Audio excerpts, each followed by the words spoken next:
Right, Sean, you're in big trouble. This is the podcast starting. You're in big trouble. You tried to kill our characters. Oh my god. Can we forget about Tried? it? Can we be a bit more... I didn't try. The Right, dice... so I've got these toxic waste sweets. So Sean, you're going to have to eat... I should be on my mic. So Sean, I've got these toxic waste meats. And you're going to have to eat one right now. And James, I'm angry at Sean, but you've really fucked up. There you go. Oh man, this is a bit early for this. These are toxic waste, hazardously sour candy. Okay. They're illegal in 5 states. Is that true? I don't know, but it makes it sound more... Sean, how is it? I like sour things, but... I lost half I have to buttons. spit this out. Why have you turned into a racist Chinese? No, you can't leave, Sean. No, we're recording the podcast. What are you doing? Sean. You can't, Sean. You can't. Sean, this is unprofessional. Oh. He has run out the room. His face. Right. I'm quite fine with it. Yeah, you're fine. See, James took it like a real man. I think it's because my morning palate, isn't it?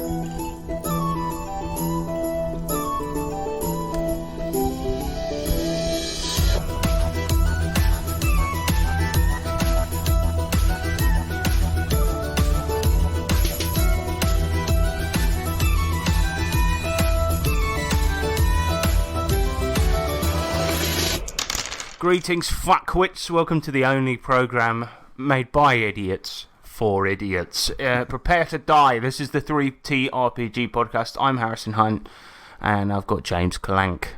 Hello. And of course, he's got a dream in his heart and a bifter in his lungs. It's Sean Hunt. Cool beans.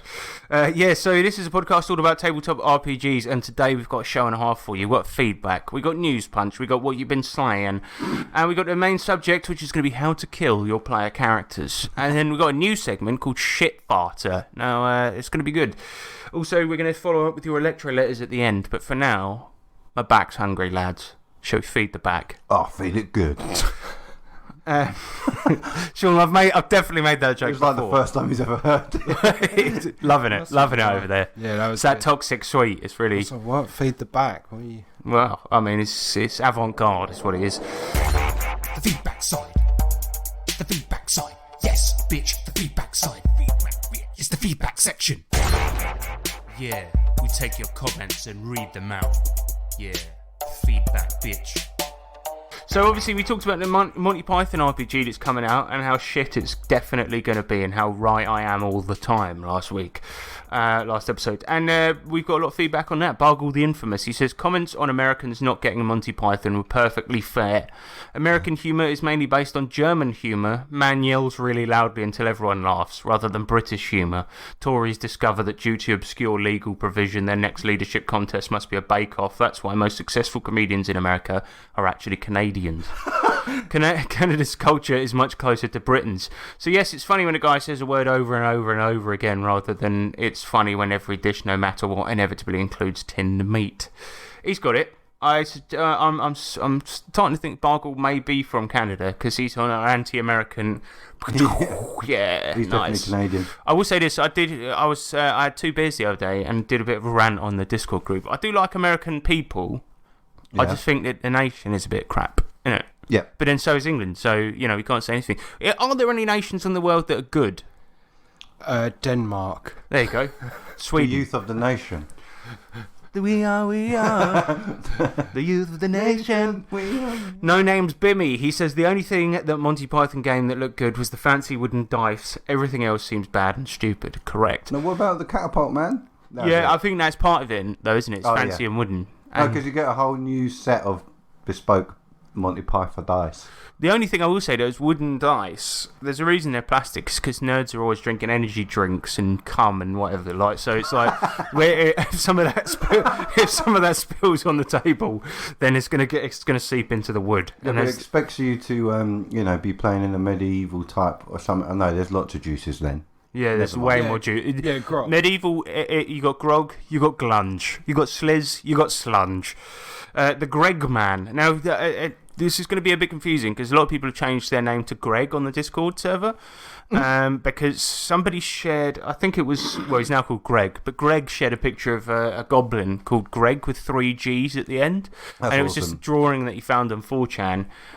So now it's become a meme, so I apologise about it. But the Greg man, he says, also at Harrison the Huge, if you do buy Monty Python RPG and you honestly review it and it does match your predictions, I pledge to pay for 1/3 of the cost of the game. Done. So that's 20 quid, right?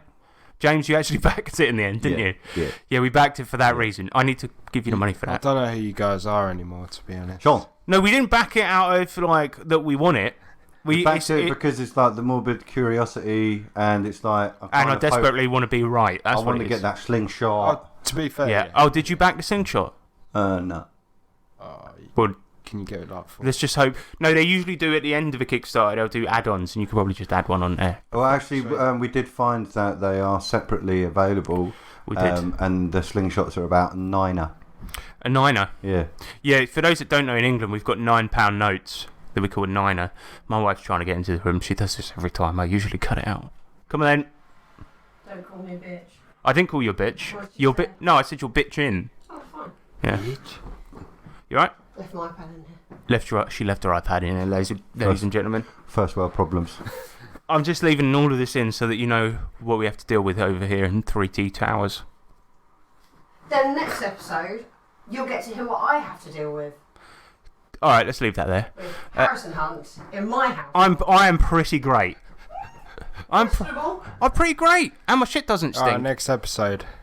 Good. Good idea, Millie. Thanks. Cheers. That's never happening. Talk about the wet farts, the copious amounts of porn. Not copious amounts. Like a good fistful. A healthy fistful. A fistful. A fistful of porn. Bye. I've got to go for a minute, lads. Got to go and have a Lassie, he says, big ups for the anti-American stance on the last podcast. Big ups yourself, mate. The Buttman, also now known as the Greg Man, he says, oh no, I've already read that one. Never mind. Somebody said it's Mad Van Hulst. He says it's kind of dumb that they didn't hire Monty Cook to make the Monty Python RPG, because he's called Monty, obviously. And to which Bargle the Infamous replied, Monty Cook's Flying Circus cost $950. Comes in a box that is a scale model of a Fokker D7 and has 17 character classes, including Afternoon Shadow, kickstarting now. For those who don't know, Monty Cook's game, what is it, Golden Sun? The Hidden Sun? Something like that. Anyway, it costs 300 quid just to get the base game. Why? Well, he said that you could all chip in, and it's got like various... No. got about 10 stacks of cards. It's got a hand that you can put the cards in Fuck to off. display them on the Why is it 300 quid? Because he know, he invented armor class as we know it today, so, you know. Yeah, but that's still. Like... No, but he deserves it, James. No. No, but there's over 10 cards in it. Yeah, you got to get an extra job. Got to work, Work 2 shifts, it's worth it. I actually considered buying it for this podcast once, but even I couldn't bring myself to do that. And this is coming from the podcast that's bought the Monty Python RPG. Omega Greg. So we announced, obviously, last episode that Nick has left the show. Jar bless. But he's left the show, and he's left this mortal coil behind. Omega Greg, he says, fact, I was so scared that James had left the show. Isn't that nice? That is quite sweet. Even though we did say Nick. So, clean your ears out. And then he follows up by saying, wait, wasn't there another bloke on the show? He all right? Then he follows up with some feedback about Sean's Savage Pathfinder campaign. He says, I love hearing about the Savage Pathfinder in the latest episode. That's what my group has been playing it as well. Yes. It's actually really excellent, and I like how advancements add variety to a character as they progress, as opposed to levelling, which was always sort of linear. You're damn right. Also, much less power creep. A character with 3 advancements could fit right into a party with 10 advancements, which we know that from experience.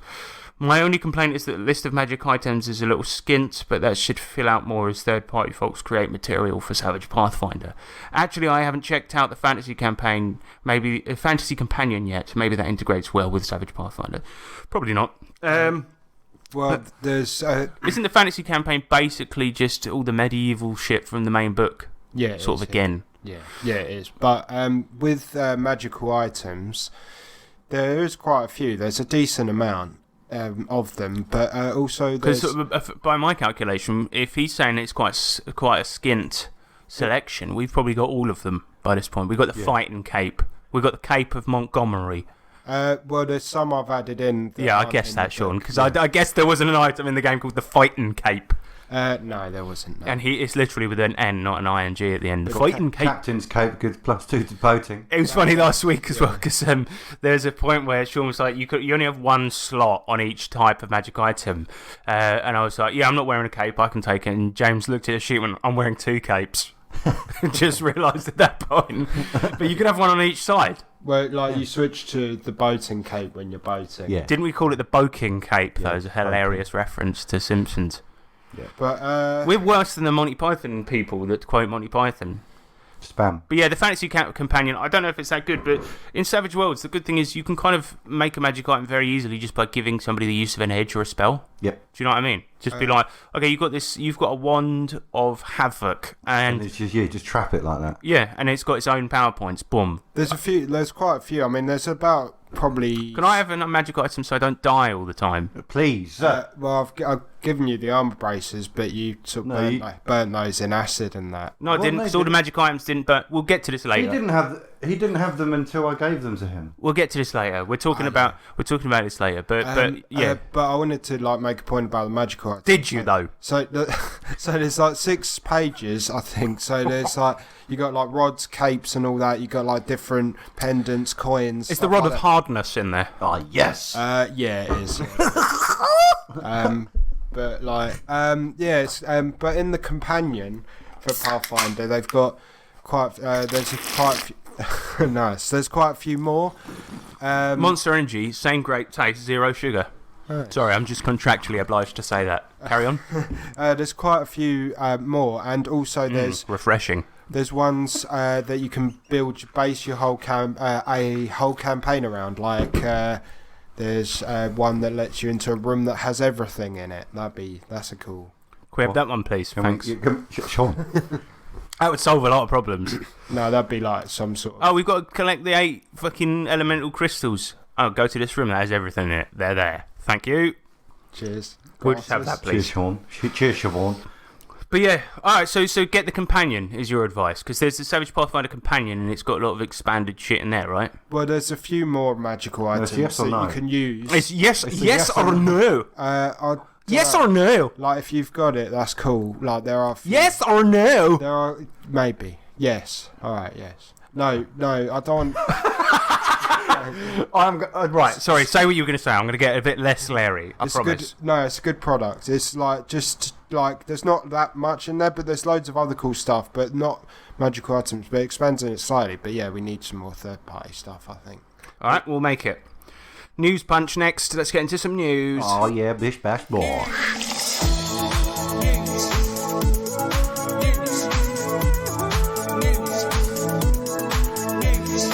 Oh, yeah, news punch. So the news punch. So the news. Here it is. Wizards of the Coast addresses rumours about the OGL being destroyed.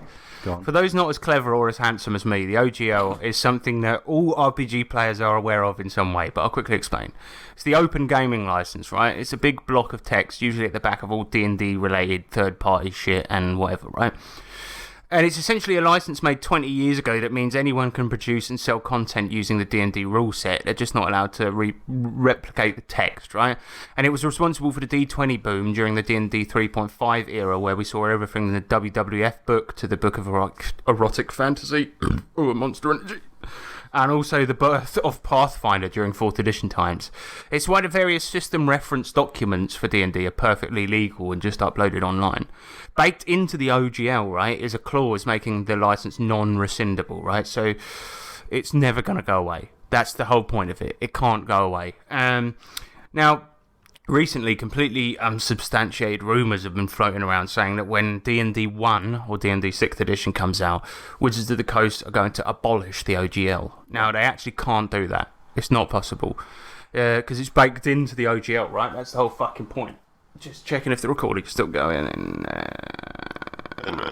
So the only way they could ever do that is by completely changing the rules so they no longer resemble the original rules, and they're never going to do that. So if they did, everyone would still be able to use the old systems and rules of previous editions anyway, and then we'd likely have another Pathfinder on our hands. So basically, If you think that the OGL's going away, you're an idiot.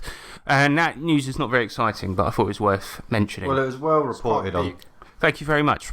Quite On the sites where I stole that news from? Yeah. Yep. Hasbro makes shit D&D Lego type Transformer things. I die inside. Oh yeah, they're called Dicelings. So the shape of them is a D20 when they're closed up, and the shape is quite aesthetically pleasing. If you had a look, just look them up, Dicelings or something like that online. They're made by Hasbro Pulse. Yes. Yeah, so it's like the Transformer type toys where they fold up into a D20, and like you say, they look quite nice like that. But when they open up, mate, look at the owlbear. It looks like the worst fucking thing I've seen. It doesn't even closely resemble what it's supposed to be. The dragons look alright. The Beholders. Sort of, yeah. No, the Beholder's weak, man. It's only got like 3 eyes. It looks like, because it's got a circular face just sort of buried within the D20. I don't know why they couldn't have just made it that 20-sided shape, but it looks like he's got sort of like vagina flaps around the side of his face. It's weird, man. Yeah, it's a bit nasty. But they're releasing it because of the what is it called, Honor Among Thieves film. Is that the new D&D one? That's the D&D film out next year. Right. So, but the thing is, they've had to adhere so much to making them transform into a D20 that some of them, when they unfold, they look nothing like the thing. They're really hideous to look at. But James just sent us a picture of them to the group, and I was like, what the fuck is this? Yeah. I had to look into it, but yeah, they're really, really stupid. And people that play D&D are even more stupid, I guess, because they've sold out everywhere. But I don't understand the appeal. Like, if you are a collector of Hasbro items, fine. Yeah, but I would say if you are, right, and you really want a Beholder, buy a Beholder Mini. They're really nice, and they don't look nearly as shit as these ones. I'm quite surprised, because it's like, this is obviously intended for the mainstream, and the people that play D&D are buying it. I don't really know what the function behind it is, other than like just a novelty toy. You can roll it, and it'll be really, really unbalanced. Oh, it'd be like one of those things where you can roll it, but then at some point, a monster. Yeah, that's what I think. You just be like, I've got this new D20, guys, and then I'm like, why is there all those gaps in it? And you're like, don't worry about it. And then you look at it, you roll it, then they roll it straight into the bin. Good. Yeah. All right, should we get on to what we've been playing? That is it for news. Nothing much has happened.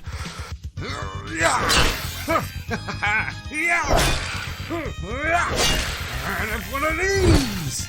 Oi, yeah. What you slaying? Right, Savage Pathfinder. Sean, Sean, what the fuck? you're in big trouble.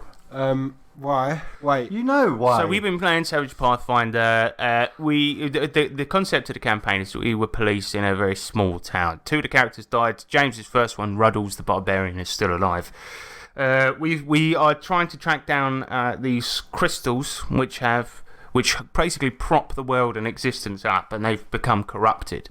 So we have to track them down and decorrupt them and save the areas in which they abide. And we're really closing in on the end of the game here, right? And so we go to get the Dark Crystal. That's the second last one, and we fight a Ruby Dragon. All right, Ruby Dragon's pretty rough, right? Yeah. Now I made a fuck up. I did. Sorry, everyone. I made a fuck up. So in Savage Worlds, which is the system Savage Pathfinder uses, if you get made incapacitated, that is sort of like when you reach 0 hit points, you're going to roll Vigor and see if you get up. I said Vigor. And if you succeed, you're no longer bleeding out, and that's that, right? Yeah. But you get an injury, which can be permanent or whatever. Now, if you roll a crit success, that means you're just unconscious for the rest of the fight. Happy days, right? Everyone's happy. Yes, go on. I did that, forgot I'd done it, thought I was still bleeding out like I was before, and then re-rolled and died the next turn. Yeah. But it's because I forgot that I had rolled the crit and that was actually alright. And the thing is that we record this at the table, and then when Harrison messaged our group saying that he did a fumble, I was just like, I do recollect it, because I was like, but surely you're fine. But I didn't question it, because Harrison always question it. I am stupid. I know the rules quite well for Savage Worlds, but yeah, for some reason I just forgot what happened the turn before. So in my defence, it was approaching the end of the night, and I was about 3.5 beers in. Oh wait, well that was the Fable Whiskey night, wasn't it?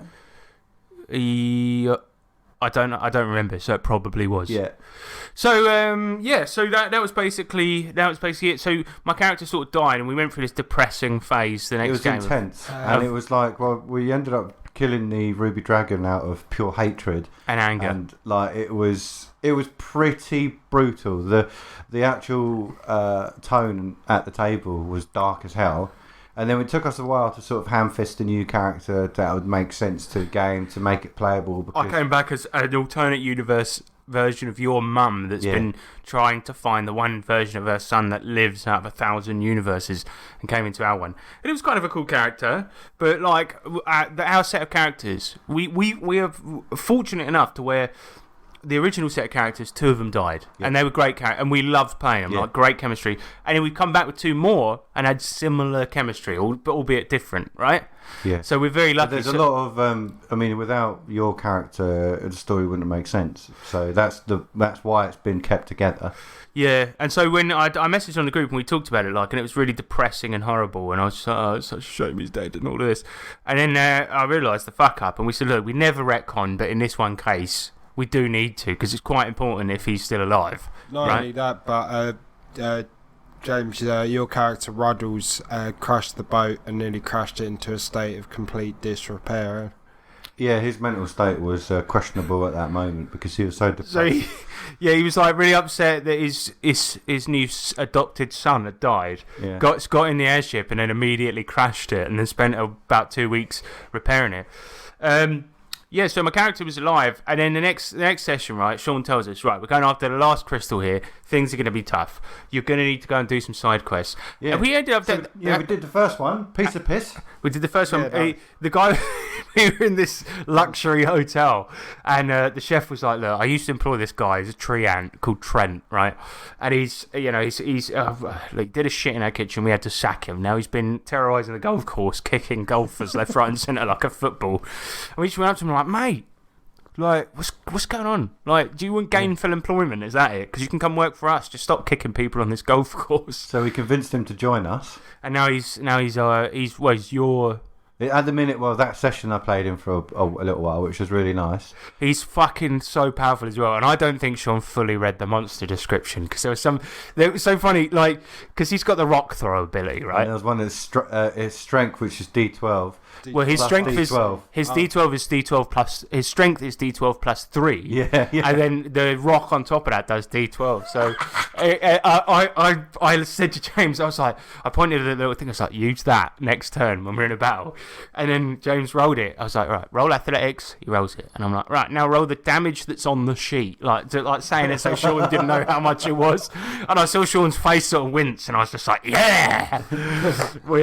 He's well powerful. He's really powerful. So after we got this Trent on our side, we decided to take another side quest on the same island that we happened to be on, and there was this tribe of people that they're basically their king is coming down for the day, or royalty, whatever.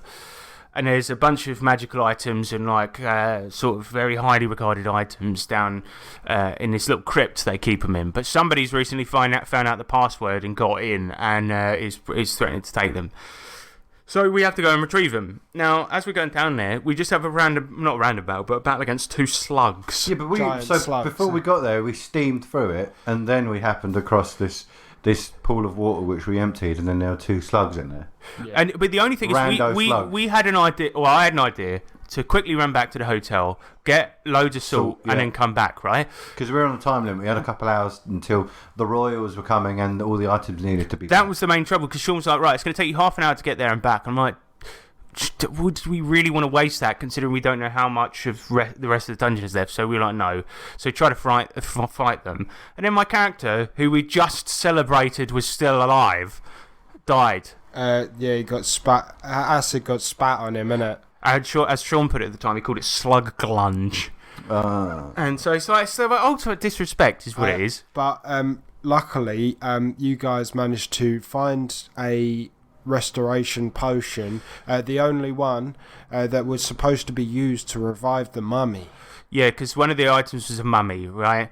Now, this was. I think you threw us a bit of a bone here, but we did sort of bully you into doing so. Well, he placed the mummy in there like it was a conscious decision, so it makes sense that there would have been a restoration potion to reanimate the mummy back. The to old full king health. for when the royals do. Yeah, so essentially he gave us a luck roll. We had to get 95 or above on a D100. A golf ball D100. Yeah, it was one of those big fat D100s, and James Tomasin, one of our other player, Tobuscus. We were rolling it around on the floor because it really goes for days. So we're trying to get that. Spent 17 bennies to get this restoration potion and get that roll to pop off. And the last roll, the very last one, we got 96. Genuinely, no word of a lie. It was well good. Yeah, we got 96, and so my character's back. So I'd received one permanent injury from before when I got knocked down. Slow. So I'm slow. So my pace has gone down from 6 squares to 5, and I take the worst of 2 initiatives. And then I got busted guts, which is always the classic. But now, so my strength was reduced by a die type, which is forever, which is a bad thing for a monk, I would say.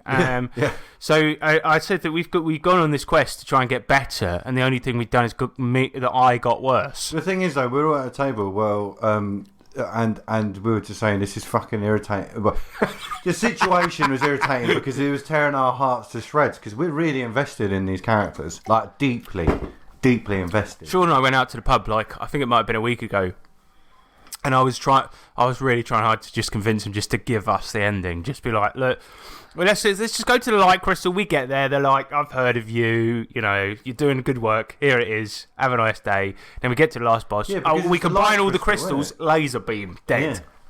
Yeah, I mean, Sean. You guys would be well disappointed. We can't.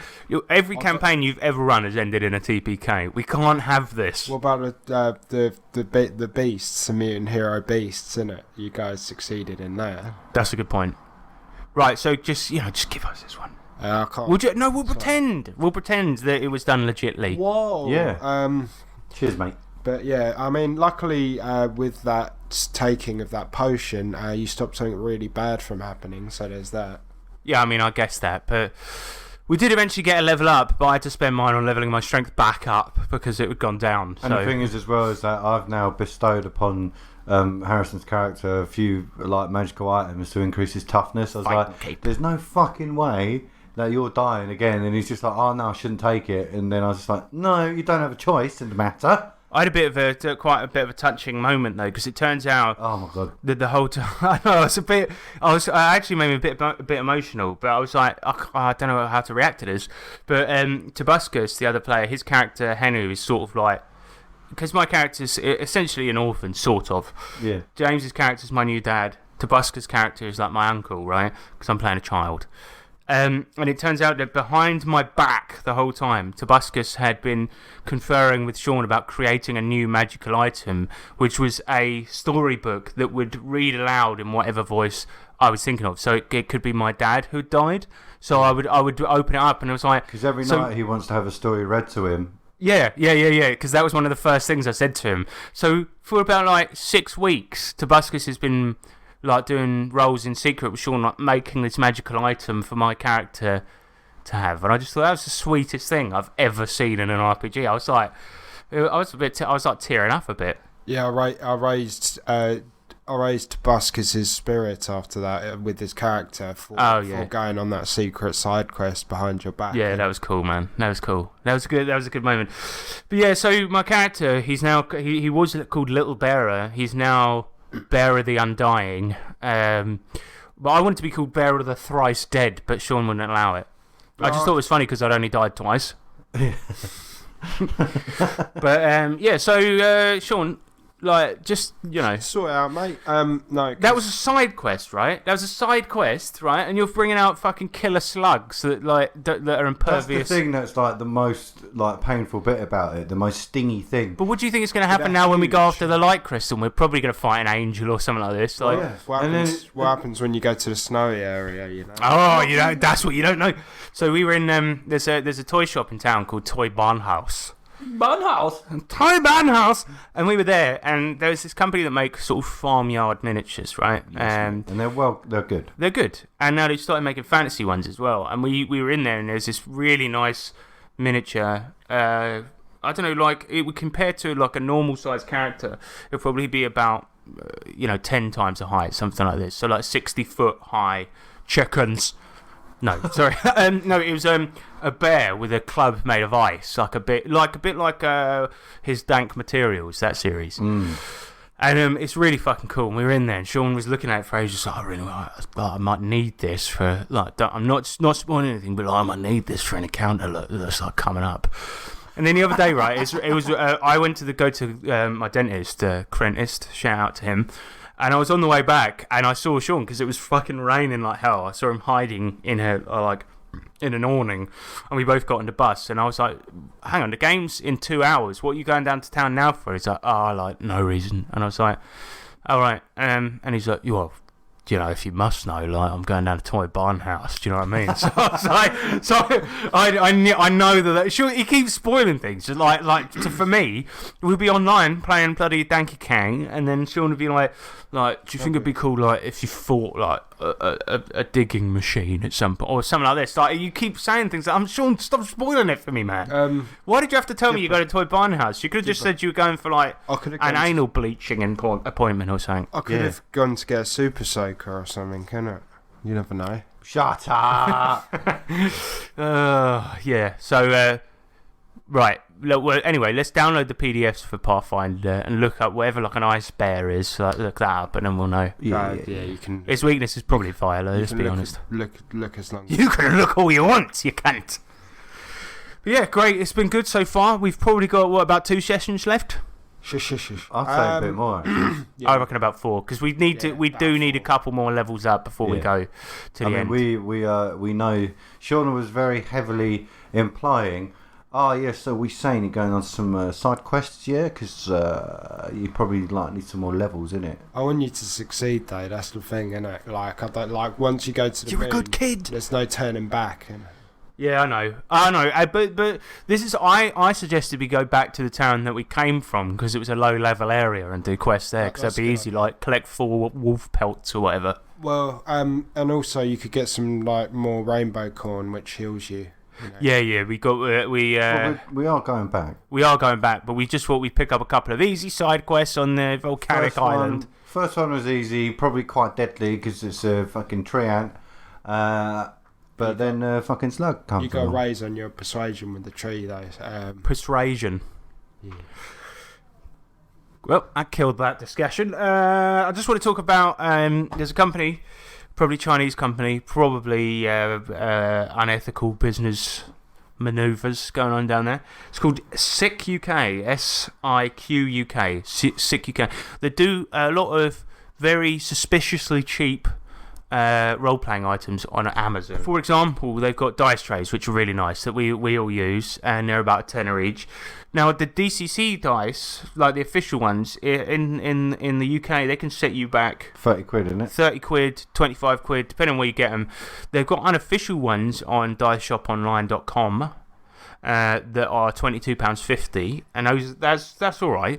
But yeah, this company Sick UK, who are probably using children to make all of their products. They do DCC dice, a whole set of them, including a big fat golf ball D100 for I think it was £11, depending on what colour you get. Yours were 12 because he got the purple ones.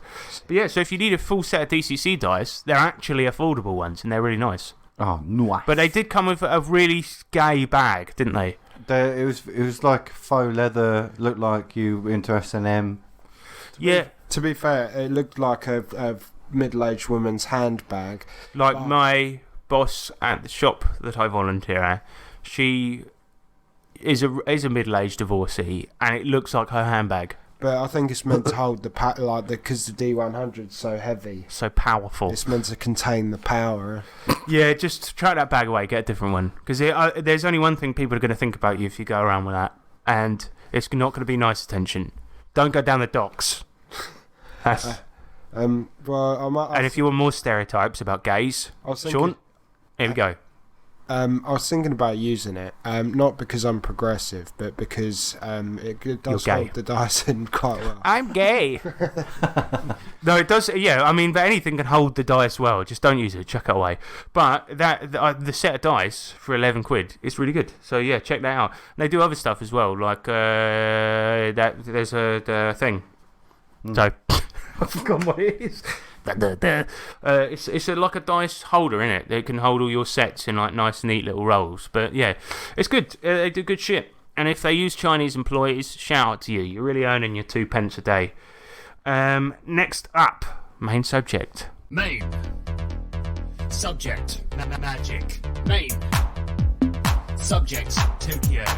Main. Subject. How to kill your players. No, PCs do not kill your players. Tom Hanks did it once. Didn't work out for him, did it? No. We've all been there, fellow DMs. A campaign that you're running isn't hitting that sweet spot for you. Perhaps a system you previously thought was going to be awesome ends up not being as fun as you thought. Or perhaps the PCs took the game in a direction you aren't enjoying. And of course, there's the dreaded overpowered characters problem. And while that last one isn't something I really give a shit about, all GMs know what I'm talking about. A campaign that you just want to end so you can move on to the thing you're actually passionate about at the time. But you don't want to be known as a DM who just ends games where they feel like it, Eric Lamoureux. So so you have one solution, right? You've got to kill the player characters. You've got to kill them so hard they never come back. And killing just one of them won't do, because then you're in danger of the campaign continuing. That's right, today we're going to be talking about ways to bring about a TPK and make it look like an accident. Or make it look like a thrilling failure that your group will talk about for years to come. Now, before we continue, I'll say this. Don't do this. I don't do this, and you shouldn't do this. I've ended one campaign prematurely in my entire life, and I was just honest about why. And in fact, I would largely advise against ever trying to TPK your players. But this advice will help you when you have no other options, or it may help you to spot when your GM is trying to do the same to you lot. You know what I mean? To be fair, we have tried this in one game because we were absolutely desperate, but I can't say what game it was. Which can you give me? Oh. Yep. Okay. Yep. That did we actually? Yeah. No, but that's the reverse. We tried to die. Yeah. Yeah. All right. Anyway, yeah. So yeah, we'll include a bit of like player advice. If your GM's trying to kill you, these are the signs to look out for. But if you're trying to kill your players, have a laugh with it. Use the format. It works, right?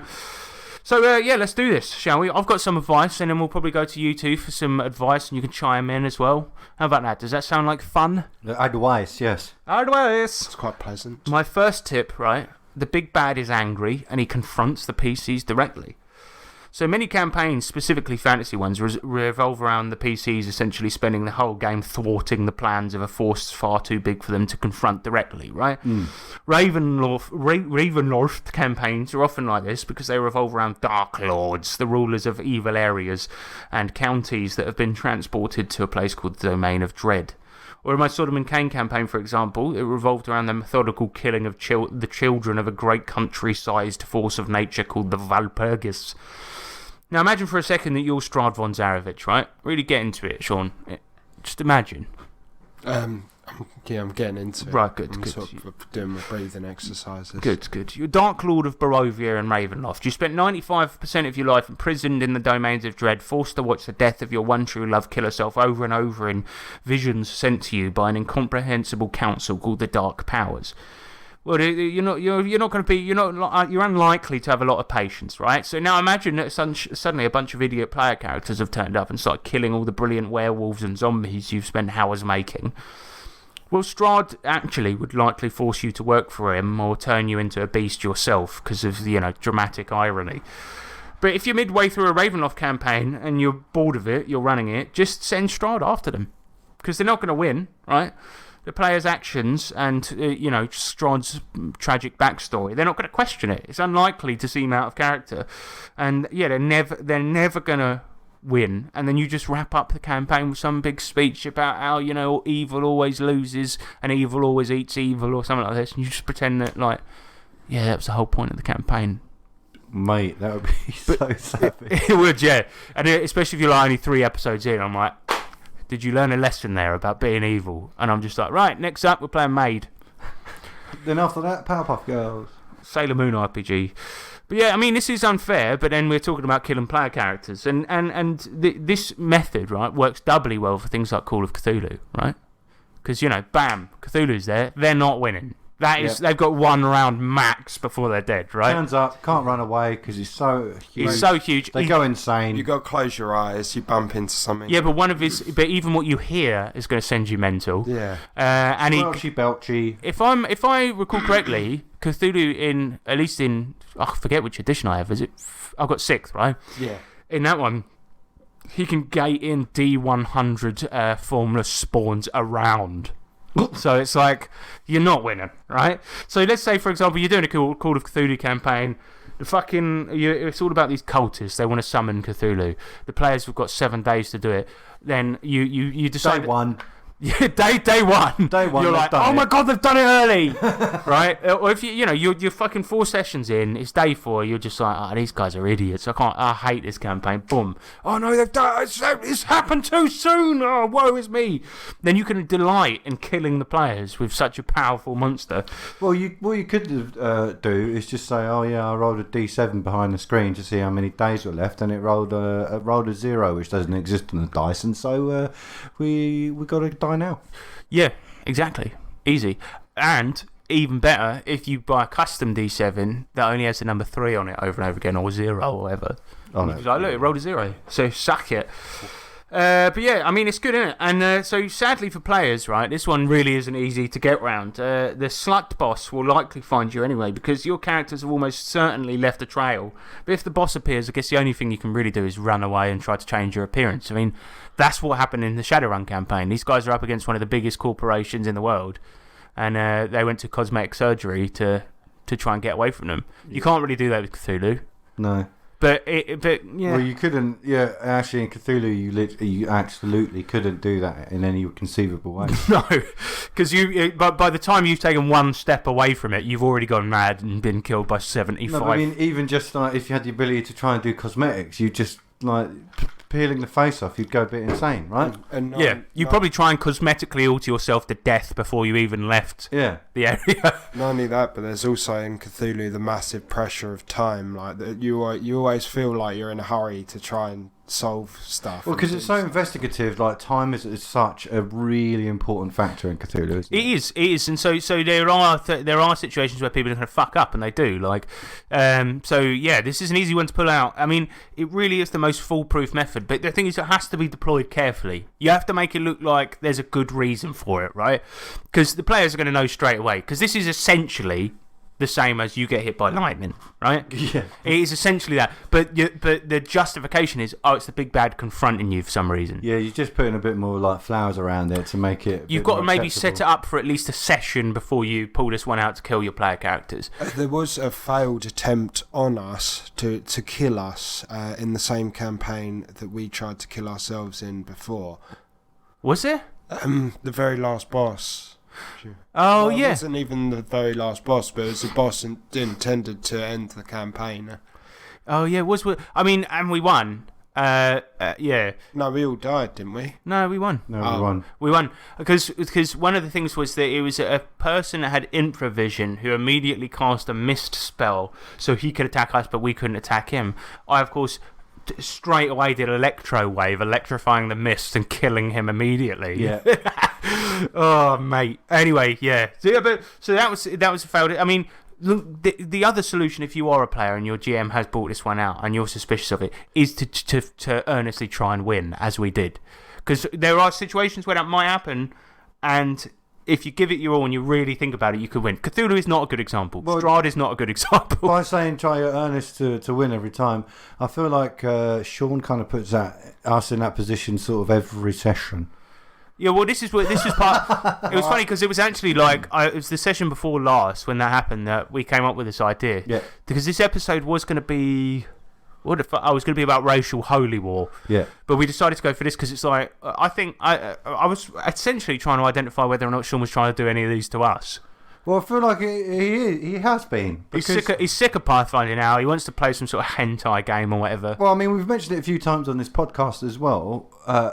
but like Sean always likes to bring in these really weird or characters or NPCs into play. Like years ago when we had some rabbits who were just in the way doing nothing, but they literally almost screwed up an entire plan which would have led us all to death. That was there Call was a of bear Cthulhu, chasing wasn't it? us. Yeah. So it's Call of Cthulhu. It for some reason, Sean's wincing so for much. reasons I will never understand, has stats for animals in there, and Sean's the only person ever in history that uses them. Yeah, but But in this campaign, we had two characters die to an exploding shrug. Right, see last episode for details. We had one character die and then get resurrected because of a slug. So we now know. Giant slug. All right, whatever. Yeah, so it was Ruby Dragon Death, and that was, that's acceptable. But now Ruby we know, Dragon. right? Avoid anything that ends in ugh. Yes. Yeah. We figured it out, Sean. We figured out the Da Vinci Code. I have tried to kill you, but What? my attempts. He's admitted it. No, I haven't. You no, I'm just- fucking it's piece just a of joke. shit. You're You sacked. sick You're fuck. sacked. You sick fuck. No, I haven't really. It's just the way the world is, And Yeah, you created it. It's just the way I don't make the rules. I don't made the rules, mate. My second advice is this is a bit more. It's similar to the first one, but it's the ecology death, right? It revolves around a random encounter, a quote unquote random encounter, and this Yeah. is actually quite similar to Yeah. Sean with his Call of Cthulhu Yeah, things. but just in general. Yeah, so you look up the most powerful monster for the type of terrain the PCs are in, right? And have a pack of them surround them. You pretend you're rolling on a table, but you aren't, right? You just you have so if the players wonder why they're fighting a group of werebears or ents or both, right? You just go, it's because you're in the forest, bro. Like that's where they live. but usually in Savage Pathfinder, there's like 4. Not all of this is about you, Sean. We're giving our players and DMs listening thank tips to kill them. I'm just saying, this does seem like the sort of encounter that might occur in one of your games, and that's not a bad thing. It does feel like I'm sort of on trial here. Well, you are. You are. No, but I'm just saying, with this advice to sort of kill PCs, you roll a random encounter. It's not actually random, but you have to pick the most powerful thing for the area they're in. If you go, oh, there's a fucking, I don't know, a land shark in the forest. Well, they live in deserts typically, so it's not gonna. But owl bears and ents. If you're fighting eight a piece of those, there's no way the PCs are coming out of it. And this one is kind of more believable because you can just pretend it was rolled by accident. And they might come back and say, but we're only level 1. And then you just hit them with this game has a realistic ecology. You know what I mean? The world isn't designed for you to win. It's designed to be realistic. That's where they live. Then you chuck 5e out the window and slap down Hentai RPG or whatever. But, yeah. So that's the second bit of advice. Third one. And most of these are actually around, similar advice, but with different flavours. But for that one, with the ecology, just leg it, just run away, get to the nearest town. Yep. That is really the only way around it, isn't it? But run, literally What if you run. get crit fail and trip up? Or Well, that's where the way. Well, that's the eventuality that you're always going to run the risk of these. But if your GM says, "Oh, you fight 3 owlbears," right? Nah, I'm out. No, I'm out. Anything. Actually, that's it. That's what you got to do. Anything above 3 enemies. Yeah. You're anything out. bear based. Anything bears are not known for their peaceful nature. Owls even less so. Yeah. You ever They're seen always that? asking who? Who am I going to kill? And have you ever seen one pick up a field mouse? Terrifying stuff. Third advice: use a Tarrasque. So a Tarrasque is basically Godzilla, right? Sort of. It's a monster that likely deserves its own episode, right? But here's the fun thing about Tarrasques: where do they live, right? Cities. In a world, right? Any world in any place. They could do it all. Because you've seen in Godzilla, he'll go through Tokyo, he'll smash it right up, Yeah, but but then he returns back to the sea from whence he came. Yeah, where's he most happy though? It's not really the city. It's not about him being happy, it's about him being really fucking annoyed. That's what you want from a Tarrasque if you're trying to kill your players. Yeah, true. Right, and what do they, basically, Tarrasques, what do they do, right? They do an awful lot, actually, but I'll just leave it with this. They can swallow giant-sized creatures whole and eat skyscrapers for seasoning. So, and if I recall correctly, in first edition, at least, right, you literally can't hit them. That's just it. You just can't hit them. And there's actually a possible misprint in D&D 1e where it says you can only hit a Tarrasque on a natural 1, which is weird, right? and it's a really, really complex issue, but I'll save that for another episode. But there is one major issue with this monster. It will kill the PCs, that's just a fact. It's like Liam Neeson. It will find you, and it will destroy your sphincter. But the Tarrasque is such a well-known and iconic monster with a reputation amongst role players that it's actually usually only ever used to TBK players for a laugh, and everyone knows it. So just don't do that one. And even new players are likely to realise this, because if you simply describe the size of the thing, you just say, right, this Godzilla-sized monster comes out to sea, they know. Yeah. They know they're about to be killed for a good laugh. You just start packing up the dice. So it's not really a usable one, but it's worth mentioning because I think it's one a lot of DMs use, specifically overused. So I put this more here to say this. Right?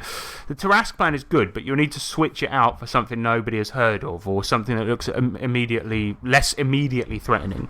And for some context, right, this would sort of be like just pulling out Cthulhu in a Call of Cthulhu campaign. Yeah. You could probably do it with any other monster. Put Formless Spawn in there. They still won't win. But if you bring out Cthulhu, people know you're fucking about. Now I really need to take a shit. So sorry. Is that Monster Energy?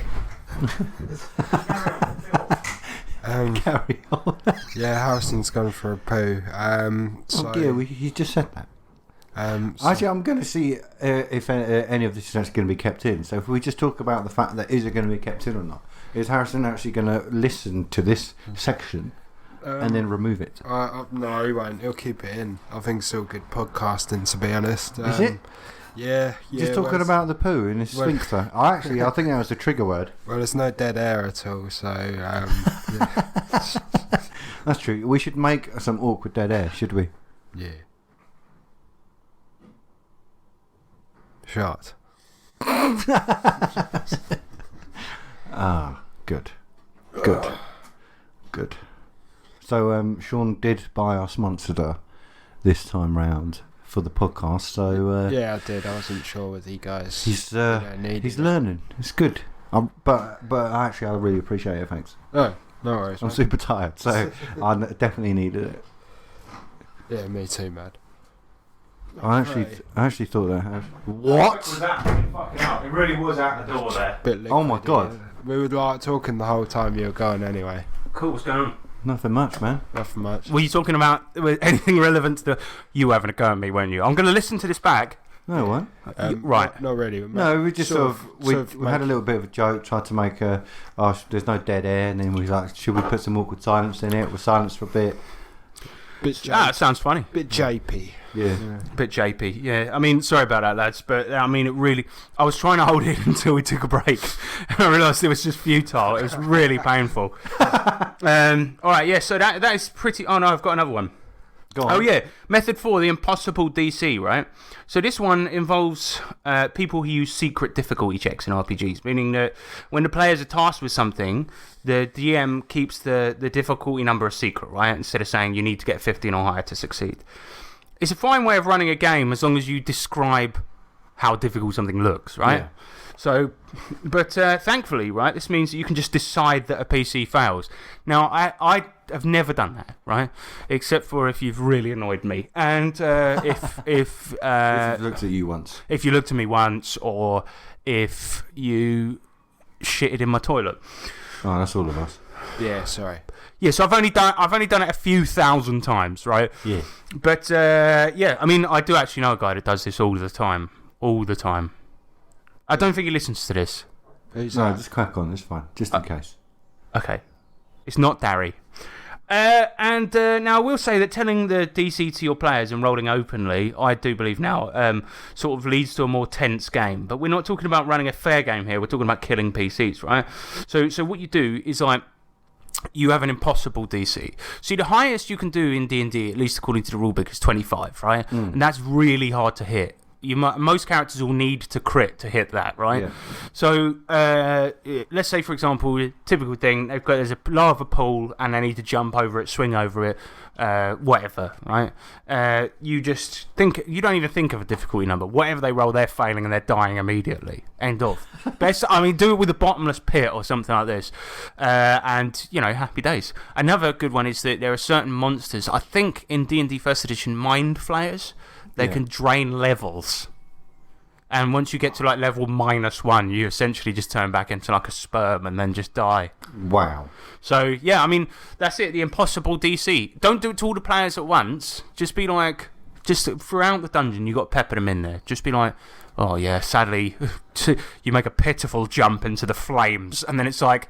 Well, I've got quite a good idea for, you know, how you're saying there's like a pool of lava or a never-ending hole and stuff like that. A pretty decent idea would be to give players no leverage anywhere. So it's got to be ruthless. There's no walls about, so they can't anchor themselves to anything and make themselves safe. So the only way to get across would be to jump. So that means just, you know, like all the walls have been like greased up beforehand, so there's no putting. It's really dank. There's like it's really sheer surfaces and all this stuff, and you just describe it to them and be like, the only way to get over it is to jump, knowing that their jump distance literally will not carry them that far. Yeah. Because I mean, what is it? Jump is like half your movement, right, or whatever. I can't remember what it is, but like, yeah, that's it. You've got to make it so that there is nowhere to adhere a rope to. There's no. If you build a bridge, it burns immediately in lava. Yeah. And then every player that tries to jump across, you're like, you made a pitiful jump into the flames. It's like, but I got a crit, and you're like, yeah, but you know, did. It got you 2 extra squares, but it's just not big. It's just not good enough. Sorry, lads. All right, packing up for the day. See, good idea. Yeah. Good idea. To be fair, with difficulty checks, I don't think people actually know the levels of difficulty. Because, like, for example, 10 is medium, 15 is hard, 20 is very hard, 25 is legendary. Yeah, exactly. So no one knows. No one knows him though. No one knows him. No, they don't really. I mean, like, they don't know the measurement of it, if that makes sense. Like, I do know what you mean. Yeah. 15, like, is to try and break down a door or like a steel door or something crazy like that. So yeah. It's like, you know, but in Savage Worlds, I might I'll keep it a secret, but like I'll say, all right, you're gonna need a raise. You're going to need a raise on that or something. Well, sometimes we just... Yeah, and it's fine to do this because of the way Sean runs his campaign, but sometimes we just out and out ask, right, what's his toughness?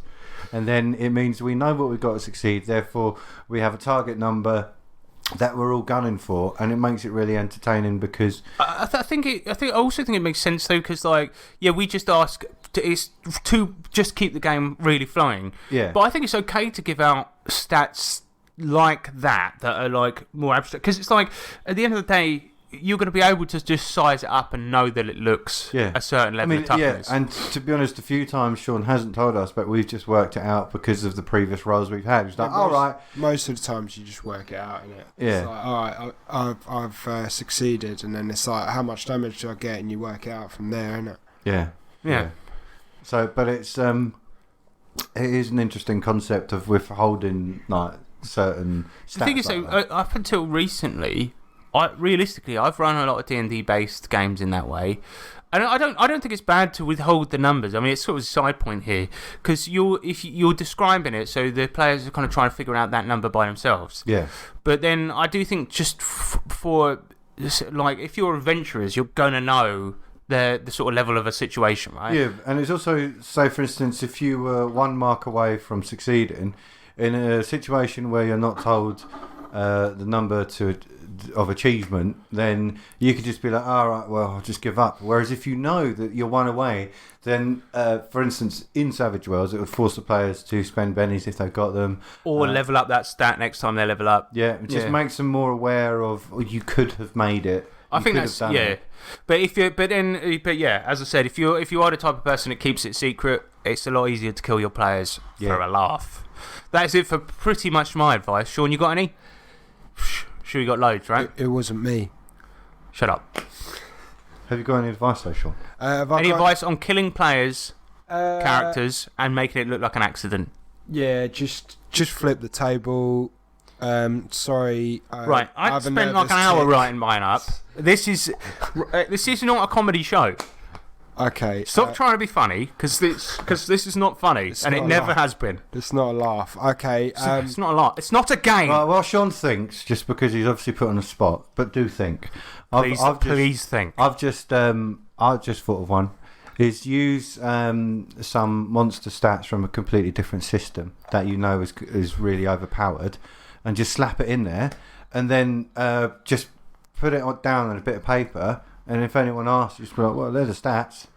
But Yeah, you don't expect them to look it up. Just, name it something different. Yeah, because if they see the page right there, Yeah. so what you do is you take the stats, like if you're playing DCC, Yeah. take the 5th edition stats, change the font all Yeah. to the PDF, print out that page, and be like, well, there they are, mate. Or just, just make some notes and be like, well, they're just the stats from the book. Yeah, You just say the book. Yeah. So, for instance, you did one. Yeah, they don't know which the book you're talking about. Sounds Yeah. a bit like your campaign, James. No, he only ever used one the book. Actually, he said the book quite a lot. Yeah.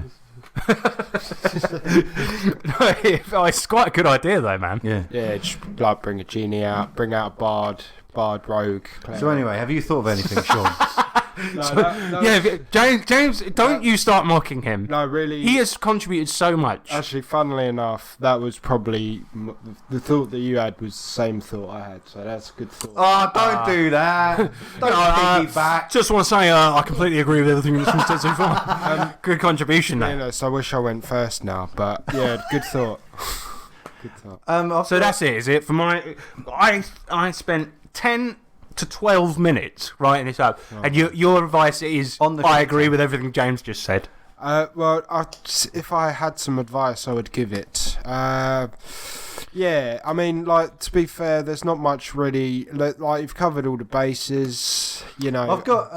I've just thought of Quite another ahead one. of its time. I thought of another one, but that could just make a campaign last for much longer. But in the end, it would end up killing the players. When they go down a dungeon, make it one of those labyrinths, so it's always changing. It's hard to get out, so they're basically stuck in there, have to fight their way. Eventually, they'll die. Yeah. Oh, yeah. So they like make the. As soon as the trap Get is, in, and then they can't remember how to get out. Something happens. yeah, or the exit changes. That's Yeah. part of the feature of the dungeon. There's a trap that you didn't find. Well, Yeah. you fall down it. There's some spikes. Yeah, Shit. that kind of stuff. Just lay it in, and then just be like, yeah, well, you say going down the north section, and then there's a small tunnel you can crawl in there. Oh, we're dying. We better go back to the village. Oh, you can't Where's the remember exit? the Where's the direction. exit? Roll the d12. No, that's not the correct You just direction. inhaled some. Dungeon mole. Yeah. Well, also, tacking onto that, what if you have a room in your dungeon where, the classic, you go into the room, the stone doors suddenly clang shut, a monster comes out of the darkness. It's And roast really them. dark. You can't. It's really dark, 5 beholders, Oh, yeah. end of story. But what's the puzzle for opening the door? Oh, Kill the beholders. exactly. And you're not going to win. I just thought of another one actually. See, oh, James, this is good This is stuff. good, this is is good, good mate. stuff. This is You're really. Oh, can I say this? What? You're really knocking it out of the park today. Oh, you really are. cheers, mate. Good No, work. but this is quite a good one, which I don't think anyone Can I just say? used. I agree with everything you just said. Oh, brilliant. Thank you. But I don't think people have used it to this degree, at least, is ask your players randomly, depending on what race they are, to roll a constitution, and don't tell them why. And if you... So you're like, excuse me, Jerome, Yeah. what race are you? And he's No. like, No, but then essentially it's just like, oh yeah, you suffer a, heart attack, you're dead. Yeah. That kind of shit. It's like, well, you are mortal, and that can happen. You've been eating badly listen, during a lot this. of people, you've been eating badly this whole campaign. Yeah, a lot I of mean- fried foods. It's quite good though, isn't it? That is a good It idea. would just pop out, and they'll be like, what? A character smokes, and you're like, sorry, mate. It's lung cancer. It's terminal. I mean, generally, if you think It's one of those fast-acting cancers. You've got roll a d5, If you- 3 minutes to live. if you think about that, adventurers eat generally quite healthily. I mean, Generally, but when you're on the trail, right? When you're out there in the thick of things, When you you're have on to the eat trail, whatever though, you get your hands on. It's trail rations. It's like seeds, dried meats, cheeses. But then you get back to the town. What does everyone eat? Hot fried dogs, chicken and fried Yeah, chicken. They eat fucking like kings. Yeah, so you're absolutely right. Sean, you got anything to add? I was just having a bit about the fried chicken. No, yeah, you did say fried chicken. That must be no. But have you got any methods you want to add? Like, or would you say now? This is just a wild stab in the dark, which is what you might get if you don't contribute. But would you say that you agree completely with everything we said up to this point? No, Oh, controversial. mostly because I don't feel like I should be under the looking glass or. Sean, mate, You're a host on the You podcast. and- What do you mean? No, we're not. With this segment was an idea brought about because of you, but we like your campaign. Yeah, the However, point is your campaign's this isn't all deadly. examining. If you've done any of these, then you're in trouble. But we're not actually saying that you have. This isn't all about you. right? However, we're not. Just come up with something now, right? All right, Like a really good idea. All right, so going back to the food thing, someone forages, they fail the check. Oh my god, they've eaten some bloody poison ivy that looks like, well, I don't know how you eat poison ivy. That's good. You've redeemed yourself. You've redeemed yourself. Bad berries. You could do that in many settings. Like if they go back to the village or the town, and then they're just like, go to a restaurant and be like, oh yeah, eat that thing. Someone's poisoned it. It was meant for someone else, but the player dies.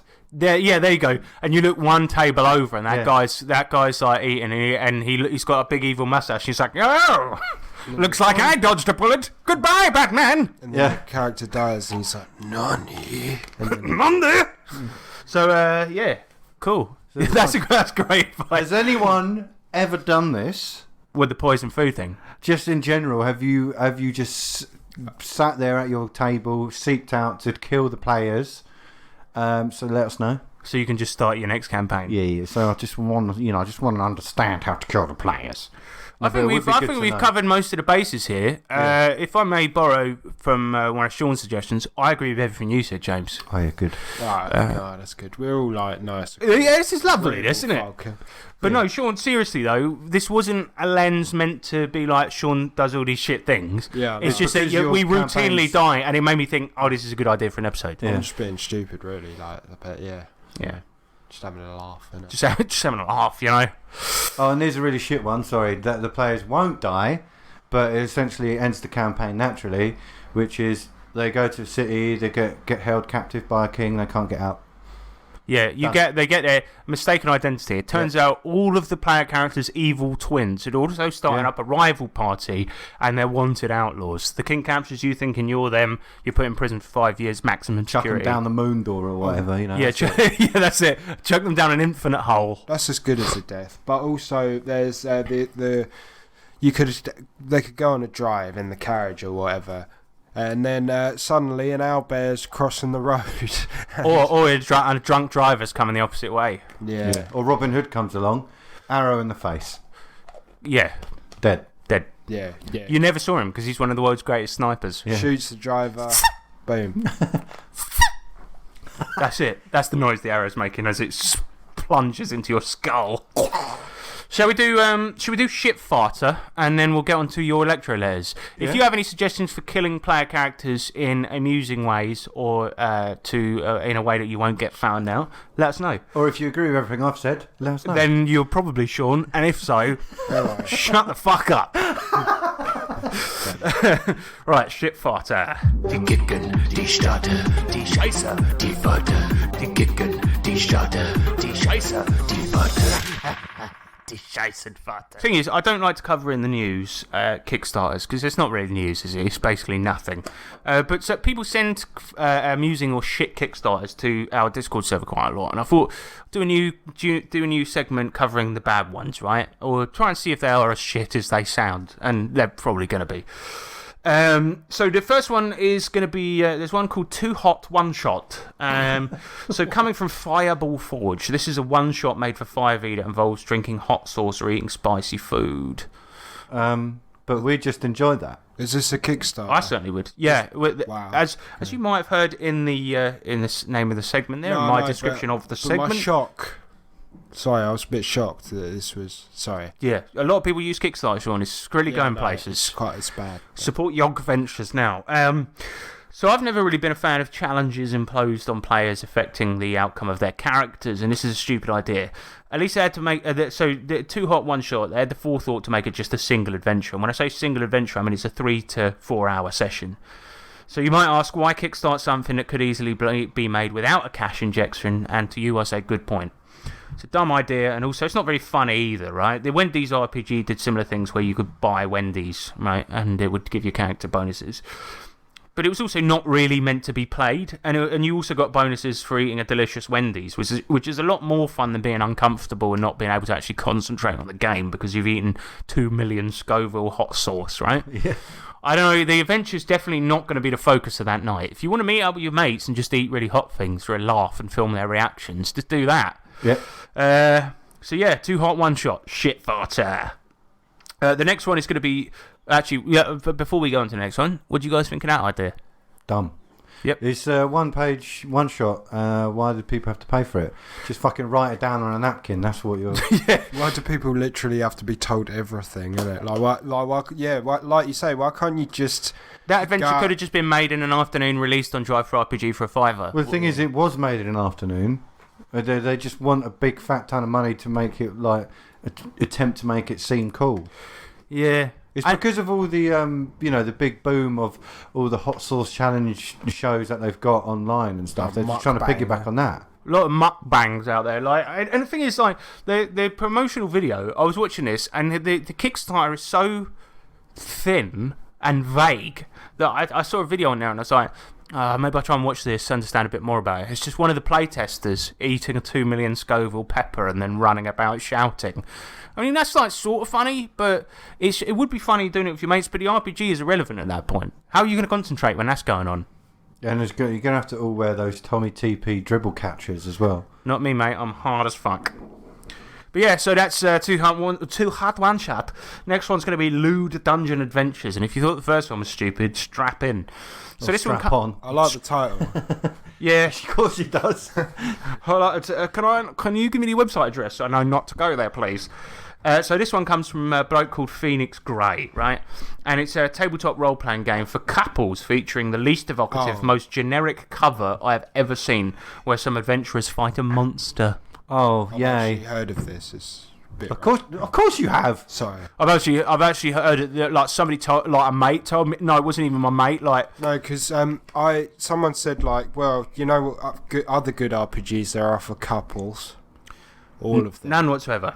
Yeah, well, good point. Yeah. But also the thing about it is that don't ever bring your spouse to a game because you will give her the best magical items, or him. You know, whatever you're into, whatever floats your boat, or a dog. Look. So, supposedly the writer was so bad at satisfying his wife that he decided to gamify his adult encounters with her, apparently. Although I doubt this is true. She loved the game, and he decided to go to Kickstarter with it. Now, here's the concept, right? It's a generic fantasy with almost no rules, right? But the world is about some deities that give intimacy magic to people. In the game, the DM plays the deity, and his partner is the player character, right? When the character dies, for no reason, the player must then engage in a sexual act with the dungeon master to not die. In real life. We're like, oh, okay. Now, firstly, this game is the same as the last one. Things happening in a different universe entirely, somehow affecting the characters in the game. Secondly, D&D is easily, the least sexy thing in the world, right? Thirdly, if you die and you aren't up for it, you're just going to die. So, fourthly, the system is so simple, there are no stats for basically anything except for hit points and races. And lastly, if the only way you can convince your wife to have sex with you is by threatening their in-game character with death, she's probably already sleeping with the milkman. And also, if it's your birthday. So, I mean, I guess it's a good excuse to get this out. Maybe have some... It's not a good excuse. It's a bad excuse. It's terrible. Imagine sitting at a table, right? And then, Sean, you oh yeah, character's about to die, suck me off. And I'd be like, what the fuck? No, off? it would be bad. You'd be like, all right, look, I'm not happy about not again. I've already done it. Oh, we've been doing this for years. I mean, look, it's stupid. Why don't you? But I don't think. Has there ever been a single? Oh, actually, I do know of somebody. Why don't you just go and play some? I was going to say, has there ever been anyone that's ever found somebody dungeon mastering to be sexy at the time where they're doing it, right? What about that Tom Hanks? Phil's dad. Phil's dad. Yeah, his mum said that he was really sexy when he DMs. I've seen him DM, and it's true. Oh, okay. Yeah, that's fair. What about the Tom Hanks's mate in that film? Innit? She was RPGs. That's a different film entirely. You were thinking of Mazes and Monsters, right? But the one with the RPG one with Mistress Frost, that was Dead Dark Dungeons, was it? I mean, yeah. She's not looked at an RPG before, but she, in the film, she was a GM, innit? Yeah, I mean, look, if a DM was that sexy, I would consider playing this. The trouble is they aren't. None of them are. That's just a fact. I'm sorry, I don't mean to stereotype, but, DMs, you are fat. You are unattractive. Fact. I'm one, so I know. I'm at least one of those things, and it's not fat, so... But yeah, why, with your couple... with your spouse, why don't you just go and play an RPG together? Or just going out, or just any RPG, like nice bonding exercise, and then bondage exercise. See, that's what they're trying to bring to the table with this Kickstarter. And then just But the thing is, also playing a one-on-one game is never actually that fun. just go home and like drink some whiskey afterwards. Drink some whiskey, pretend there's someone else, and close your eyes. Oh God. Right. Shit butter. Shit fatter. Right, let's do some electro letters. In the future, you will be able to send a letter or parcel from anywhere on the planet. This, sir, is the electro letter. Sean once again has gone missing. We've I got don't for- really understand what he does. No, he like- does this every time. Every time we go for a break, he suddenly goes missing. He's like popping off to the shops or something. Electro letters. This is your correspondence. We ask for your questions over on the Discord server. If you want to do the same, go to Discord, search us up, or the Discord link is in the description of all our episodes and that, so click on that. It's a good laugh. There are some good people in there. There's some not so good people in there. Yeah. Greg, he says, why do Northerners our areas? You decided to turning show up up, have again. you? Oh, well. guys started. Well, where have you been? We're having a break. I was like going to the To the library. The break ends. I was when going to the library. The break ends when Harrison enters the room. That's it. Yeah, that's right. Because I'm nearest the recording button. When that's pressed, mate. So what's the question? Why? Greg, he says. Fuck you know. He says, why do Northerners make savoury puddings? Well, like Yorkshire pudding. Yeah. It's not really a pudding. Though. Oh, bloody hell. She's back. Millie's at the door. Go on then. Come on in. Announcement. Yep. SavageCon, April 2023. Get your bookings in now. Really? What, a live one? Yeah, we're doing it. We're doing it. Millie's going to help this time. I can't wait. So prepare for it to be much more professional. Yeah, it'll be much, much, much better. You're not on a microphone though, Mill. So, if you just could Are you just. trying to poo-poo on our efforts, saying it's much, much, much better? At the very least, the graphics going to be better because Millie's got an art degree. Good. The graphics. Right, so do the graphics is wicked. Nobody's going to get that reference. do another announcement, please, so that like people can hear it. Don't move the mic. She's. Announcement. SavageCon coming to a town near you or far away from you. April 2023. It's the UK's only Savage Worlds convention. April 2023. It's going to be 15th and 16th. 15th being an in-person day, 16th being online. Thank you very much. Savage Finder. Boom. Boom. Be there or be shaped like a D20. Nice. What if I helped organise it? Would it make things worse? No, you're banned. No, I will be running like at least 2 games though. No, I will Sweet. That'd be nice. Savage Pathfinder, thank you. Cheers, Mills. She just give me a thumbs up from the door. Savoury puddings. Yeah, like Yorkshire puddings. It's not really a pudding. No, it's not, but it is strictly. shit. It is rubbish. It's not a savoury pudding. James, what's your opinion? What are you doing there? Children Savage See, Con. this is the sort of going back What's to, your opinion on Yorkshire puddings, James? You like them, but you're a man of. I don't really mind. I don't. It's not something I typically have on a roast that I make. But if it's going. Yeah, I never have them with the roast that I make. So if they're sort of there, I have them. But Tony Carver. I'm not too fussed. Oh mate. To be honest, I'm really not fussed about them. They're Because pretty. Yorkie puds, so they're the same thing as what a toad in the hole is, right? Yeah, but Toad in the Hole at least has got sausages in it. Yeah, so Yeah, but I prefer toad in the hole over sausages. Yorkie pud. Yeah, same. Do you go have like a nice? Toad in the Hole with gravy and a full roast. Now we're talking. Do you go have like a Yorkshire pud with like it's got to be nice and crispy. Fill it with gravy and then cut it, and then the gravy sort of spills out lovingly. Alternatively, though, you can skip that step by simply not having one and pouring the gravy all over your food. Go have a Yorkshire pud. They suck. But yeah, it's Northerners' savoury puddings. I don't know why, but Northerners are scum. It's not really savoury pudding though. Can we say that? It's just called Yeah. that.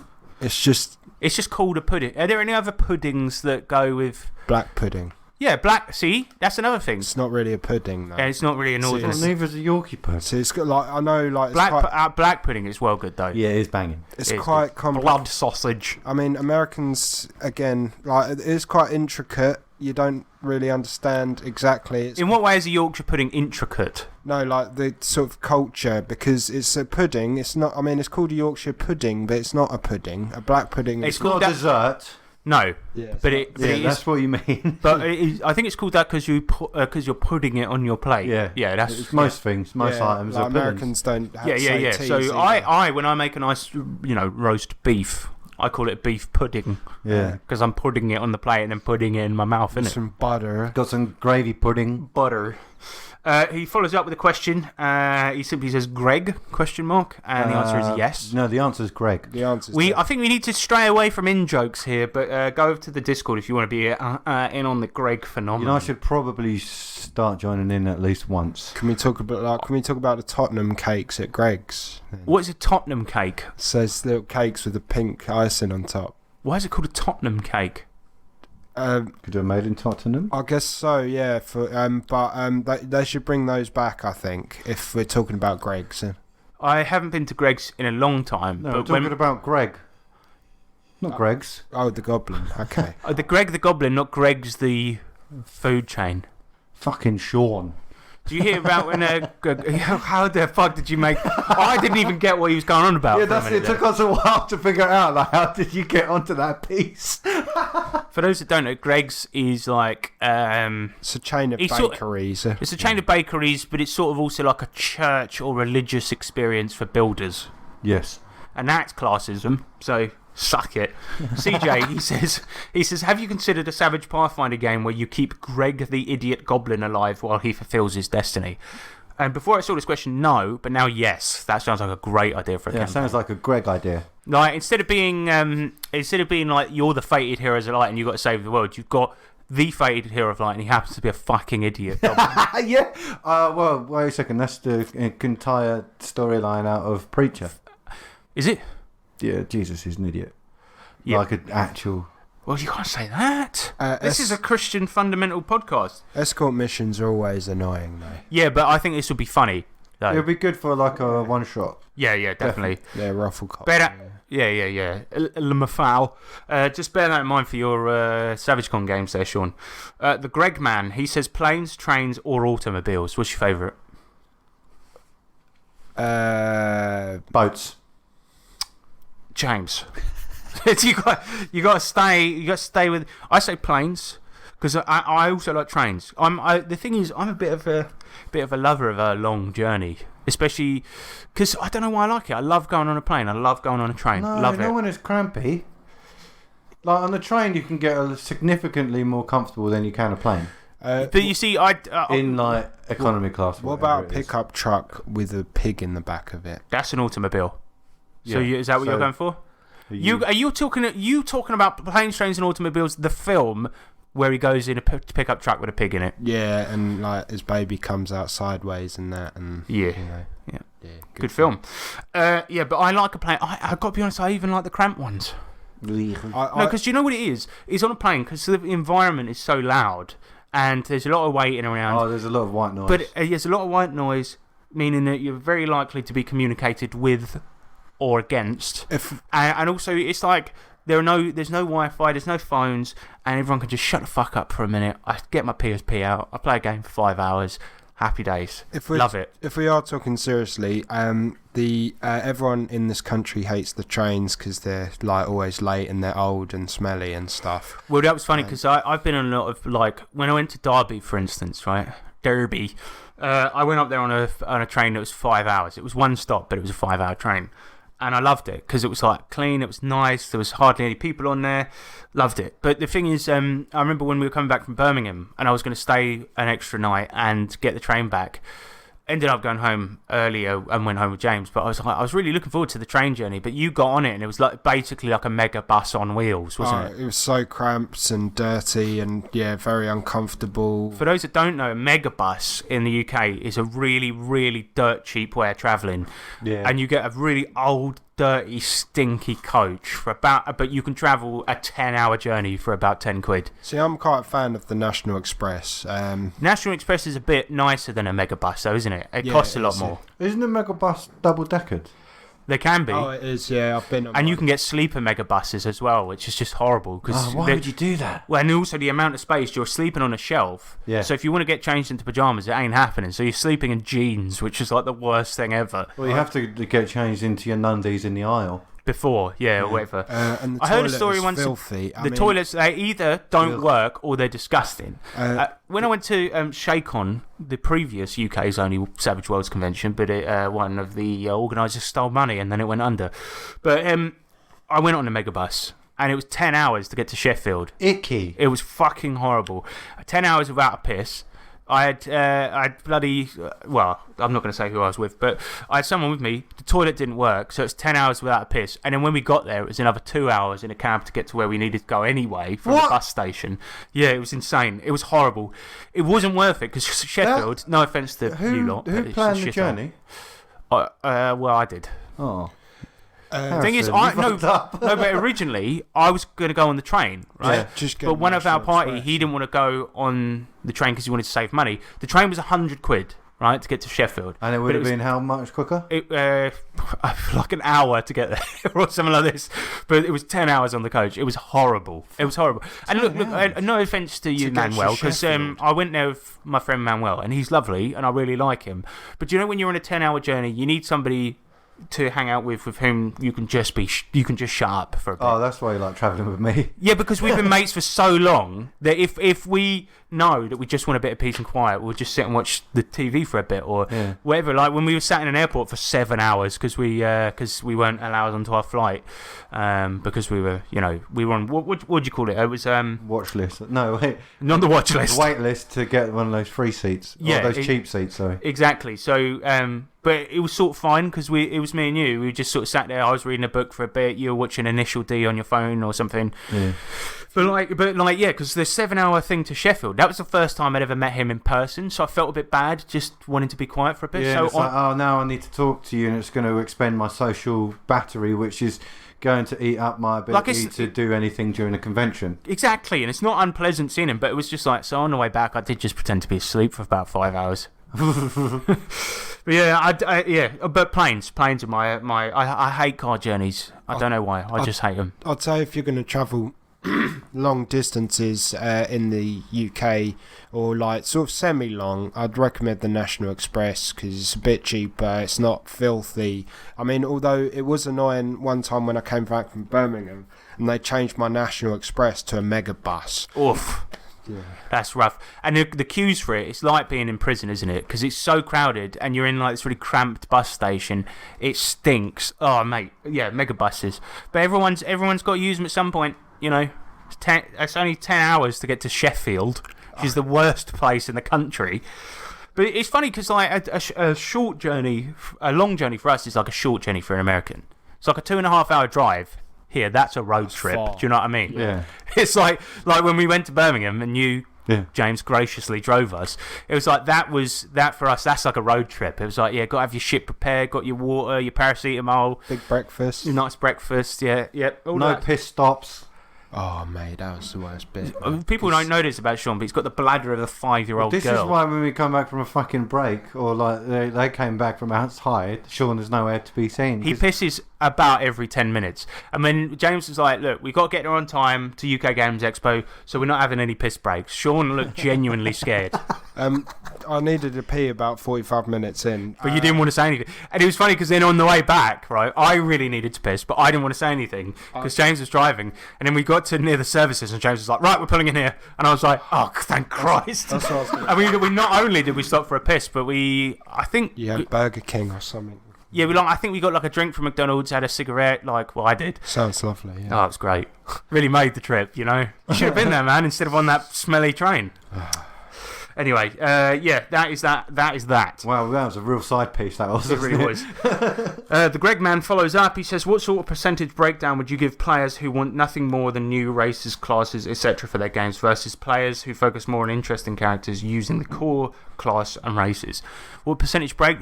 See, I would say it's got probably much higher balance towards people that want new races and classes, because you look at how many third-party and first-party races are there for D&D, right? It's ridiculous. It's ridiculous. I mean, you've got dog people, cat people, bear people. Like, there's every type of race I played in a campaign once where not a single person was human. But we had a guy that was a Ganassi. I think that's how you pronounce it. Ganassi. We had two cat people. Tabaxi. No, that's a tabaxi. There's a ganazzi as well, which is like a water person. We had a crow. We had a crow man. We had a bugbear. Like, not a single person was a human on this team, and it's like, But I can bet there was no depth to any of those characters. oh no, oh lord no. Well, this is the thing. Like, if you know that your players tend to make quite in-depth characters, then fuck it, let them have their fill. But if you think that they're all shallow and it's just like, oh, I would be a cat person because lol pussy, then no, just restrict it and just say, right, these are the only ones you get. Only 'Cause then- core, yeah. Yeah, and then it'll be like, well, it means that you could possibly balance it better by that regard and be like, the way I'm playing this game is that we can only have one of each race. There's 4 players, 4 races to choose from. Yeah, that's cool. I mean, the thing is, character options are all well and good, right? But sometimes there's too many, and some of them are too one note. Like the crow character, I can't remember what the race is called in 5e, but the crow characters, they don't actually have the ability to speak. They can only repeat things they've previously heard, like a parrot, right? So it's like, if they want to say something, they can compose sentences consisting entirely of things they've heard. So it would be like, they ask, the barkeep, have you got a bed for the night? And it'd be like, have you got a bed for the night? And it's like really annoying. And it gets in the way of actually making a decent character. So, but I mean, I'm running MCC next, right? That actually only has 4 races, similar to DCC, but race is class, same as DCC. So it's like you've got 4 human classes, but then you've got Plantian, Manimal, and Mutant on top of that. Yeah, this is the thing as well in MCC is all the mutations are the thing that affects you, and that's it. So you're still picking from those archetypes, and it still gives players more. They have to actually come up with a decent character to make them different. But then also you've got so many player options, because if you're playing a mutant, one mutant is never going to be the same as another. Yeah. Unless there's some sort of miraculous role. I mean, you could have wings, laser eyes, and tiny legs or whatever, right? Do you know what I mean? Great. To be honest, there's a good reason why there's only like the 7 classic races are the best ones, to be fair. Well, I mean, we were talking about this the other night, because it's like fantasy, really, as we know it today, comes from fairy tales, right? And the things that the races that you see, they're supposed to be kind of stand-ins for certain types of people, or certain what would you call it, like moralities or whatever, right? And it's like, a lot of people accuse Tolkien of having been a racist, because elves, pure bloodlines. If they sleep with a human, they lose their immortality. They've got blonde hair, blue eyes, they're beautiful. But, at least that's an archetype, right? And as a deep racist myself, I like that. But yeah, no, seriously, I do think there are way too many fucking stupid ass races nowadays, and but I think that the hobby as a whole is skewing towards that, because even in the D&D 1, they're coming out with 2 new races, one of which is like a monkey man, I think. To be fair, I have thought about adding, I've thought about what would really sort of add something to the game. I mean, it wouldn't be players, the gelatinous cube player class. No, I thought in sort of the Pathfinder one that we're doing, it might not be as good as the other races, but I think it would be good playable races. Would be the lizard folk would be a good one. I think that's acceptable. I also think goblins is another one that I think is half orcs as well. Some people disagree with that, but I quite like half orcs is already in there, isn't it? Yeah, I know, but I'm just saying that's one that some people think is a step too far, but I'm actually all right with that. No, that's fine. Yeah, because you're only half orc, Yeah. not full orc. Lassie, he has some rapid fire questions for us, so I'm going to read these out, and we're just going to bam, you give a quick answer.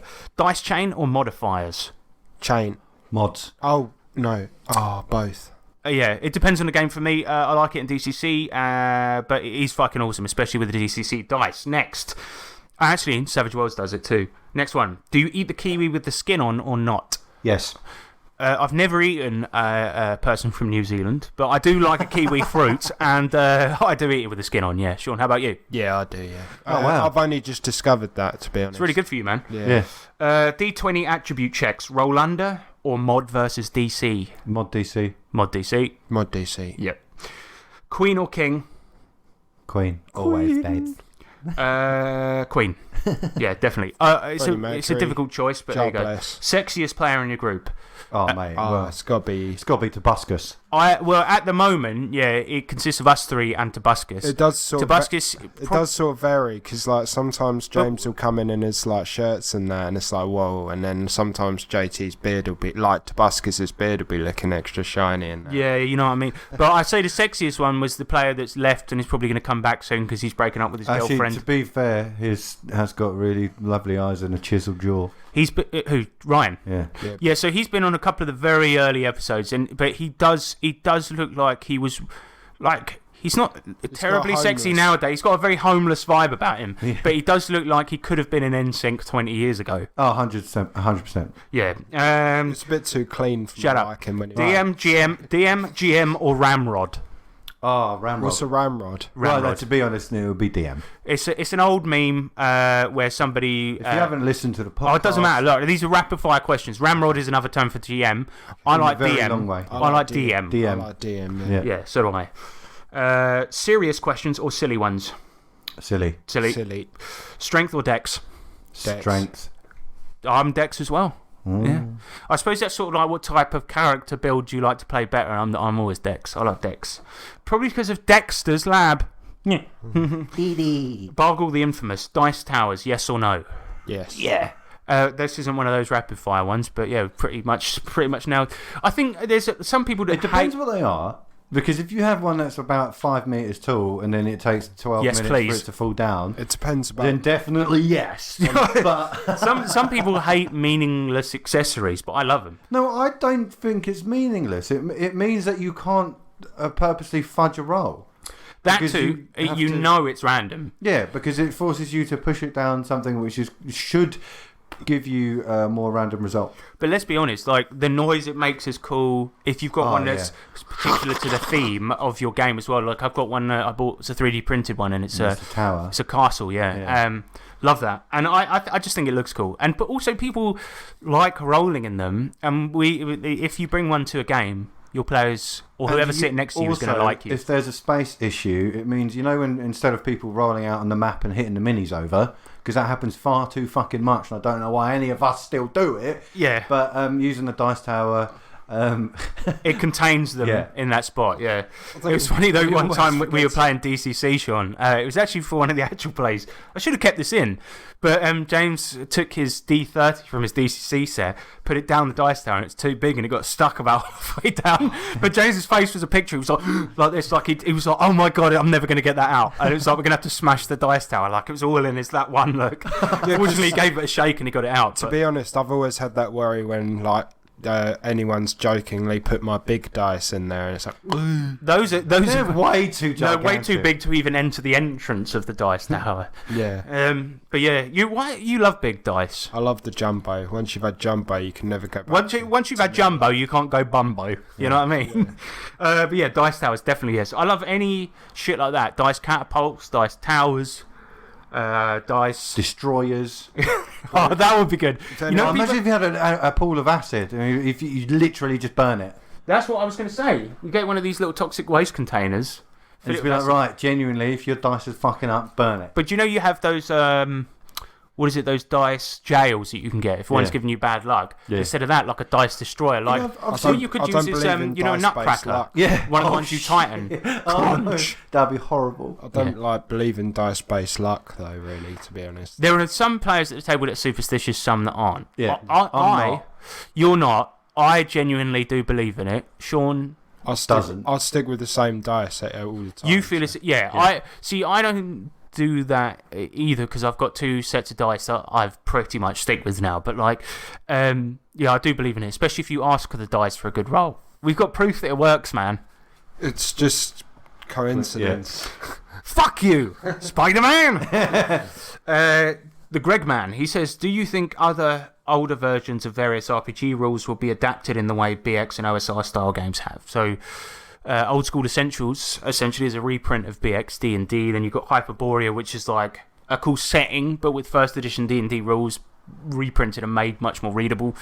Do you think other systems will do this? And I think that already is happening because Genesis to an extent is like that. Savage Worlds Adventure Edition is like that too.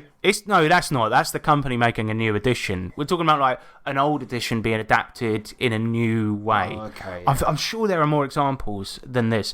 Oh, and of course, like Troika, I suppose, is the old Steve. What is it? Ian Livingston. What about, Ian Livingston. What is it? What is that fucking game? Where's that game? What, Jackson?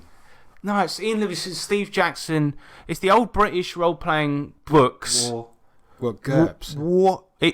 Wartime No, it's not GURPS. It's fucking. cricket pitch. Stop saying words. What is it? It's like a. Oh god, it's some sort of adventure game. Fuck, I can't remember the name. Illuminati, the card game. Shut up. So, but yeah, it is happening sort of all over the place. And there's about Zweihander Ravenloft? as well, which is the old Warhammer rules as well. What about Minecraft? Ravenloft, isn't it? That was old. Yeah, and that's a setting, not a system. Oh, we're talking about just systems. Yeah, because like obviously a lot of old school systems are being adapted for the modern day. I'm sure it's already happening, but yes, I would like that.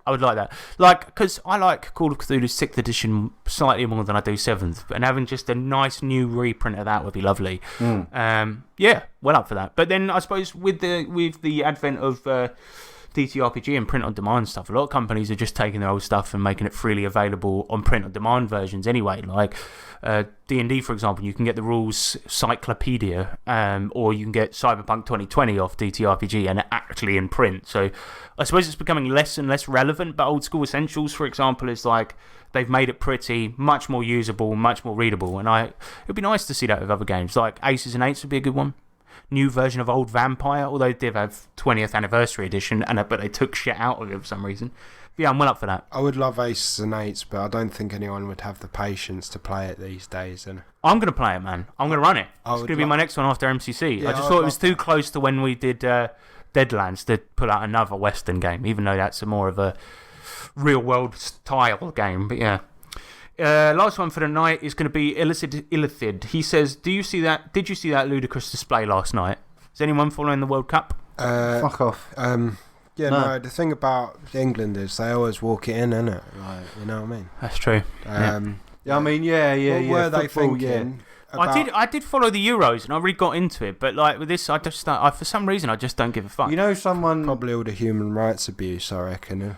Nah, I love human rights abuse. You know me. But you know how like far away from sports, specifically football, I am. Someone was like, "Oh yeah, I'm gonna watch the XYZ or this game at 1:30," and I was just like, "Oh, so what kind of what league is it?" And it's like, "It's the World Cup, mate." And I was like, "What?" You didn't even realise. No. But I love it. I love how, because usually it's like football, come on England, but because of Qatar and their human rights issues and all it's of the this. middle of goddamn winter as well. That's true. Yeah, it's just funny because so many companies they don't want to do that football based advertising that they usually do. And I heard there was an advert at Black Friday deals for Sony TVs that was on the radio, and it's like maybe there's a certain specific tournament for that sport you like. And that was that's what it said in the advert, and I was like, wow, people are really distancing themselves. Look, It used to be shoved down your throats every World Cup. I prefer it like I this. much prefer. so do I. I mean, it was so much so that I didn't even realise it was fucking happening. But But did you see that there was that guy that did sort of a very funny protest, because Qatar, obviously they still use slaves, they've got anti-gay laws, which is somehow worse than the use of slavery, but there we go.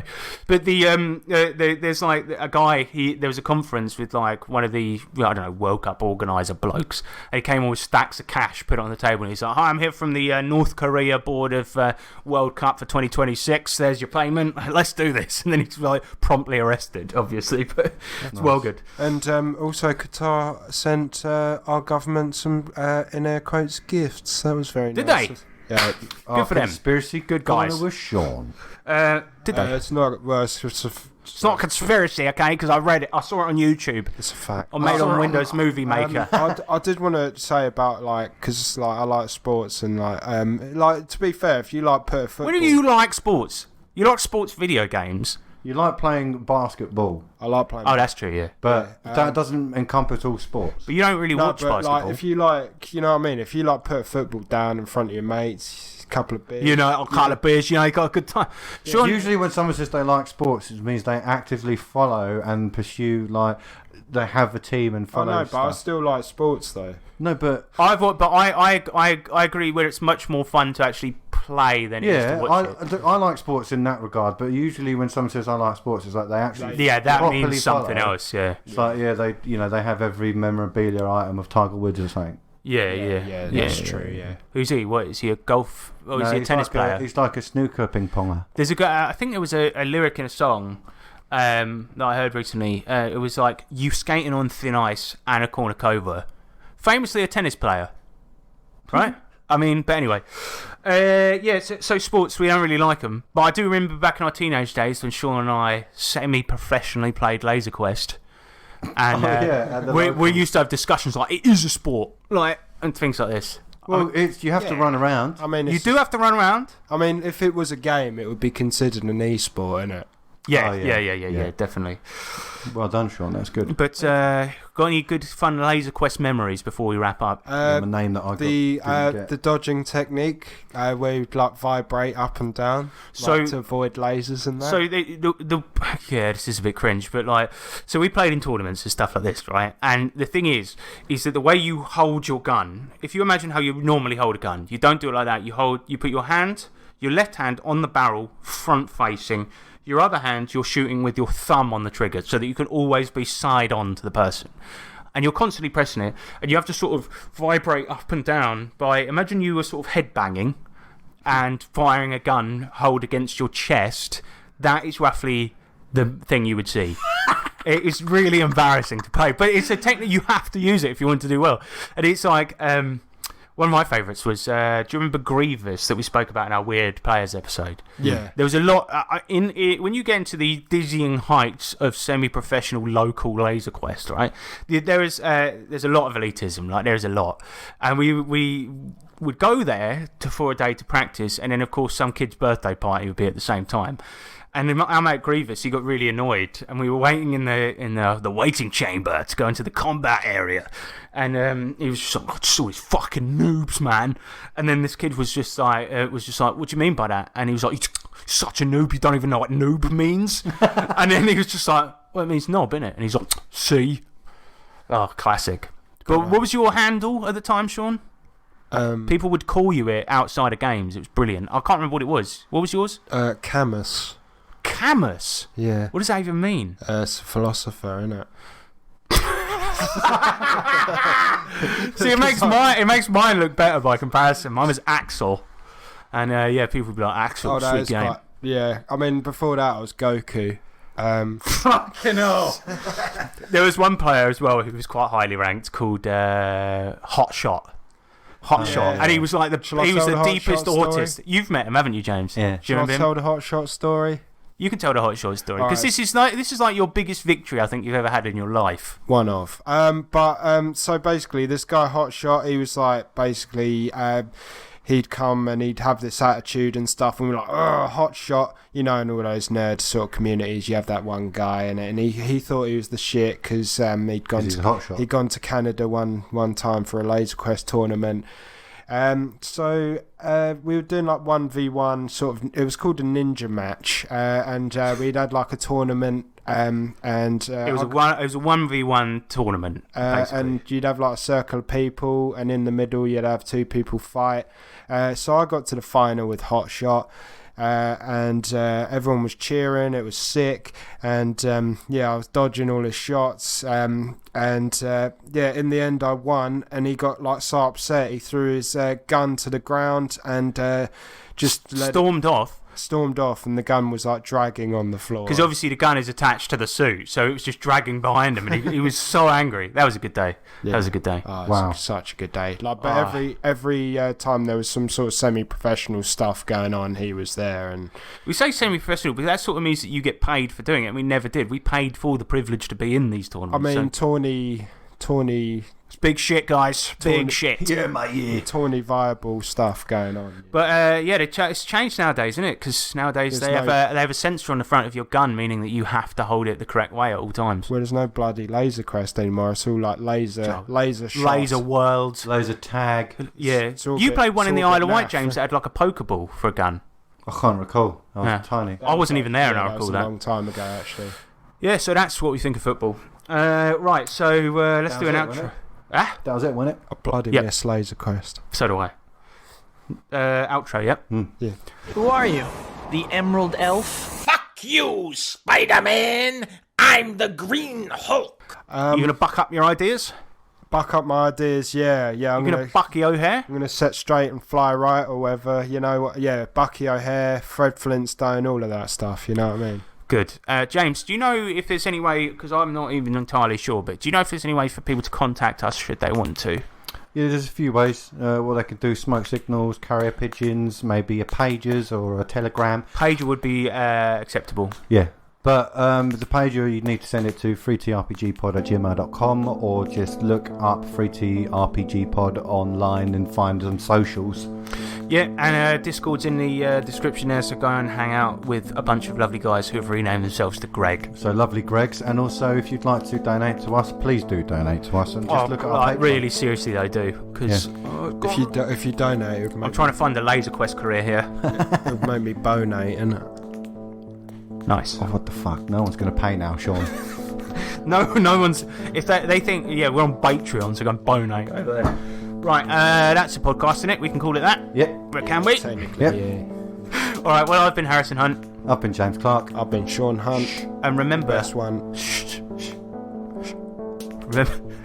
remember that D20s are cool for 20Ds. Now that's a good time. Oh yeah, suck it, Bye. champ.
Let's suppose that you were able every night to dream any dream you wanted to dream. And that you could, for example, have the power within one night to dream 75 years of time. Or any length of time you wanted to have. And you would naturally, as you began on this adventure of dreams, you would fulfill all your wishes. You would have every kind of pleasure you could conceive. And after several nights of 75 years of total pleasure each, you would say, well, that was pretty great. But now let's have a surprise. Let's have a dream which isn't under control. Well, something is going to happen to me that I don't know what it's going to be. And you would dig that and come out of that and say, wow, that was a close shave, wasn't it? Then you would get more and more adventurous, and you would make further and further out gambles as to what you would dream. And finally, you would dream where you are now. You would dream the dream of living the life that you are actually living today. That would be within the infinite multiplicity of choices you would have. of playing that you weren't God. Because the whole nature of the Godhead, according to this idea, is to play that he's not. The first thing he says to himself is, man, get lost. Because he gives himself away. The nature of love is self-abandonment, not clinging to oneself. Throwing yourself out, as in, for example, in basketball, you're always getting rid of the ball. You say to the other fellow, have a ball. See? And that keeps things moving. That's the nature of life. So in this idea, then, everybody is fundamentally the ultimate reality. Not God in a politically kingly sense, but God in the sense of being the self, the deep down basic whatever there is. And you're all that, only you're pretending you're not.